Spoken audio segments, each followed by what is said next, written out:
agak lain ini ada satu scene dimana dia ngetik sampai 16 kali. Tapi ngomong-ngomong lu pilihnya siapa nih bro? Yang gue pilih adalah ini nih. Gue tahu siapa. Siapa? Dia lupa. Moonlight, your love. Sunlight. Itu kucing, kenapa? Kunciannya di dia. Si Ellie-nya itu tuh, yang penulis aslinya, itu tuh Taylor Swift.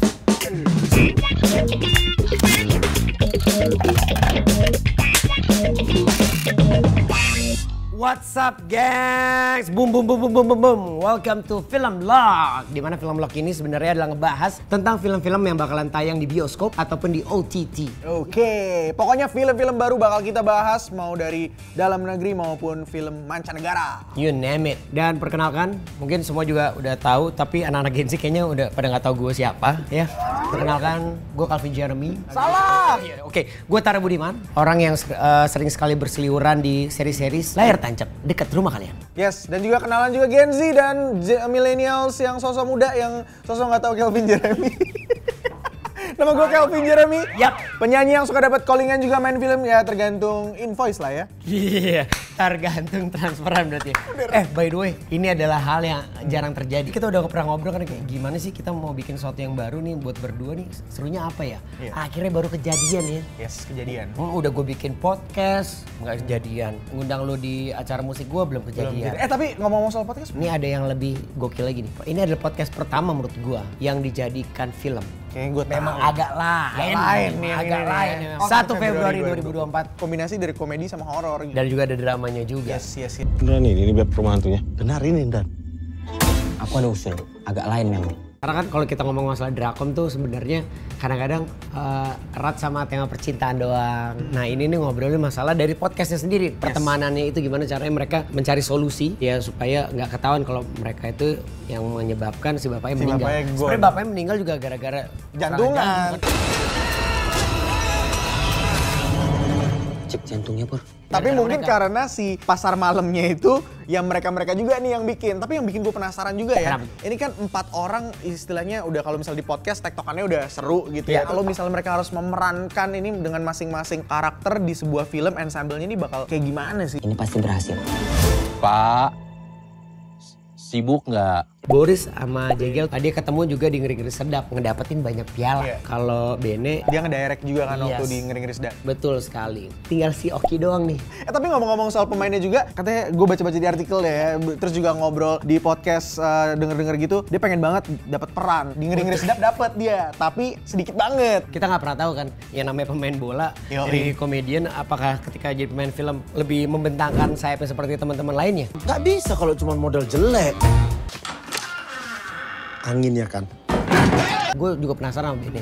Ngedirect sama memainkan itu hal yang berbeda. Dua hal yang berbeda. Karena ada yang kadang-kadang ya, ada yang kalau lu lihat nih director ada yang bisa benar-benar memperlihatkan gimana sih karakter yang dia pengen. Iya, Tapi ada yang juga kayak nggak begitu ini juga kan. Benedion biasanya sebelumnya ngedirect gitu Ngedirect. ya. Agak lain ini ada satu scene dimana dia ngetik sampai 16 kali. Pasti kayak gue udah bayang banget sih kayak kepalanya tuh antara jadi aktornya tapi juga directnya ini mesti gini.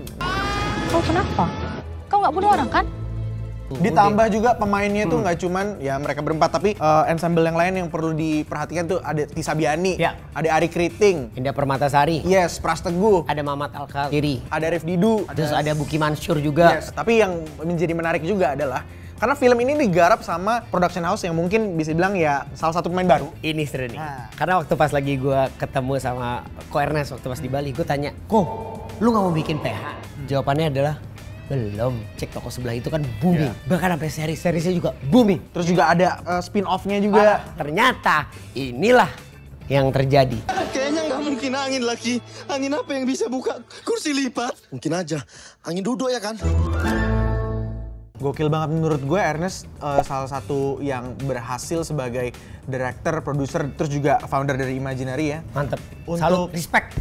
Understanding the market gitu Itu loh bro. dia, Oh ini itu marketnya sukanya yang ini. Karena dari tadi kita ngomongin Ko Ernest, menariknya adalah Ko Ernest itu orang yang sangat peduli dengan tim. Dia sama pemainnya peduli, sama kru-krunya apalagi. Posternya itu Ya. dikasih lihat kalau nama setiap anggota agak lain itu menjadi line produser juga. Oh iya. Gokil gak tuh? Itu yang gue juga Jadi tahu. mereka juga mendapatkan keuntungan juga dari film ini. Dan juga selain keuntungan karena Psycho Ernest dia tuh pengen setiap masing-masing anak-anak ini juga punya sense of belonging terhadap filmnya. Nah, salut banget buat Imaginary dan Ko Ernest nih, bukan yang ngebaik-baikin aja sih, tapi sebagai pelaku industri juga gue ngerasa this is a very good move untuk ekosistem perfilman tanah air gitu. Apalagi ini tayang di saat-saat banyak libur tuh Februari, Iya, benar. karena kan lagi ada pesta demokrasi. Betul. Nah tapi ngomong-ngomong lu pilihnya siapa nih bro? Yang gue pilih adalah ini nih, tontonan netizen.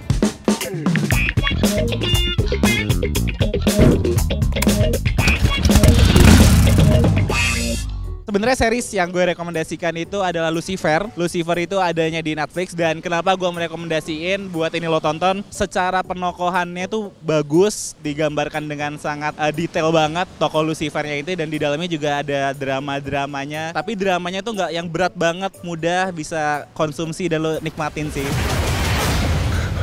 Gue suka nonton film My Liberation Notes, ini series atau drama gitu yang tayang di Netflix. Drama ini menceritakan tentang 3 orang bersaudara yang bosan sama hidup mereka. Terus dialog dalam series ini tuh sangat puitis tapi visualnya cantik gitu. Menurut gue ini relate banget sama orang-orang yang cemas tentang hidup atau kekhawatiran tentang masa depan gitu. Film yang mau gue rekomendasiin itu judulnya Fight Club, lagi tayang di Netflix. Kenapa harus nonton? Karena ini film salah satu masterpiece dan menurut gue ini bakalan mind blowing banget kalau lo nonton.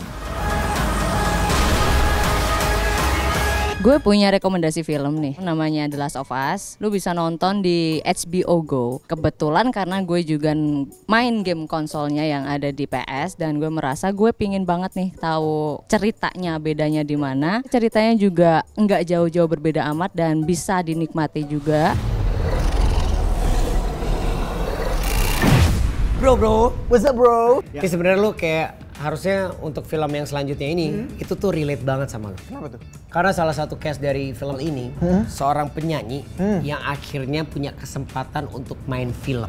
Gue tahu siapa? Siapa? Dia lupa. Hei, Dua Lipa. Moonlight, your love, Sunlight, I got you. Kita akan ngebahas film yang judulnya Argyle. Karena Dua Lipa, of course lah ya, pasti semuanya juga Iya. ngerasa ya. Gimana coba lu lihat begitu keluar Dua Lipa ngedance segala macam, itu kan udah menjadi center of attention lu dong. Yes.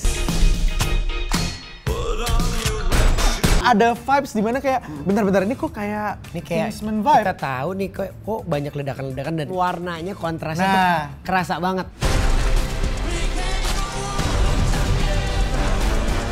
Di situ pas keluar the director of Kingsman. Nah, ya udah.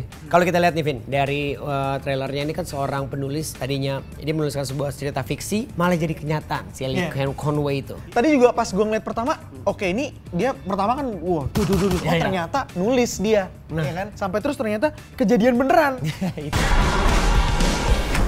The book is phenomenal, sweetie, but Lu sempat mention juga, wah sampai disangka ibunya kalau si Ellie ngobat Conway ya. ini Dia dipikir ngobat gara-gara halu anaknya. Iya, wah lu kehaluan lu. Karena kan sekolah penulis mungkin research-nya kali ya. Iya. Imajinasinya tuh luas banget. Tapi yang bikin gue penasaran yaitu kucingnya. Ada kata-kata yang kayak once you know the secret, don't let the cat out of the bag.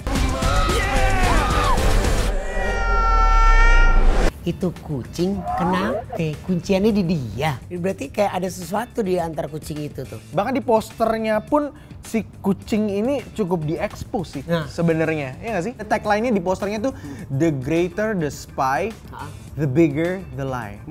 Nah ini rahasia mata-matanya nih apa sih? Pas ketemu Ellie kok tiba-tiba semuanya langsung berubah gitu dunianya. Apakah juga si kucing abu ini punya hubungan sama si Argyle ini gitu? But speaking of the poster, ya gue tuh dari awal tuh sebenarnya penasaran banget ini film bakal sebesar apa. Pasti besar banget karena pemainnya juga besar-besar bos. Selain Dua Lipa ada Samuel L. Jackson, Henry Cavill juga, John Cena, ada